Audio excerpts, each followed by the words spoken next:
150 ஆண்டுகளுக்கு பிறகு ஆங்கிலேயர்களால் உருவாக்கப்பட்ட சட்டமானது மாற்றி அமைக்கப்பட்டுள்ளது. இந்த சட்டமானது கடந்த ஜூலை 1ஆம் தேதி முதல் அமல்படுத்தப்பட்டுள்ளது.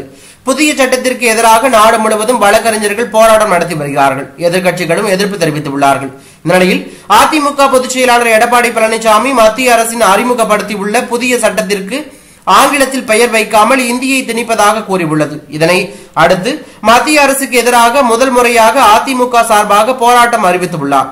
இது தொடர்பாக அவர் வெளியிட்டுள்ள அறிக்கையில் மத்திய பாஜக அரசால் பாராளுமன்றத்தில் கொண்டுவரப்பட்டு 1/7/2024 முதல் நடைமுறைப்படுத்தப்பட்டுள்ள 3 புதிய குற்றவியல் திருத்த சட்டங்களில் உள்ள குளறுபடிகளை நீக்க கோரியும் மேற்படி 3 புதிய சட்டங்களுக்கு சமஸ்கிருதம் கலந்த இந்தியில் பெயர் வைத்து அப்பட்டமான இந்தி திணிப்பு செய்துள்ளதை கண்டித்தும் அந்த சட்டங்களுக்கு மீண்டும் ஆங்கிலத்தில் பெயர் சூட்ட கோரியும் மேலும் திருத்த சட்டங்கள் தொடர்பாக திமுகவின் இரட்டை வேடத்தை பொதுமக்கள் மத்தியில் அம்பலப்படுத்தவும் அனைத்து இந்திய அண்ணா திராவிட முன்னேற்ற கழக வழக்கறிஞர்கள் பிரிவின் சார்பில் இன்று நண்பகல் 12 மணிக்கு சென்னை உயர்நீதிமன்றத்தின் முன்பாக கழக வழக்கறிஞர் பிரிவு செயலாளர் IS இன்பதுரை அவர்கள் தலைமையில் அறவழியில் மாபெரும் கண்டன ஆர்ப்பாட்டம் நடைபெறும். இந்த கண்டன ஆர்ப்பாட்டத்தில் கழக வழக்கறிஞர் நிர்வாகிகளும் மாவட்ட வழக்கறிஞர் பிரிவு நிர்வாகிகளும் வழக்கறிஞர்களும் பெருந்திரளான அளவில் கலந்து கொள்ளுமாறு கேட்டுக்கொள்வதாக எடப்பாடி பழனிசாமி தெரிவித்துள்ளது பரபரப்பை ஏற்படுத்தி உள்ளது.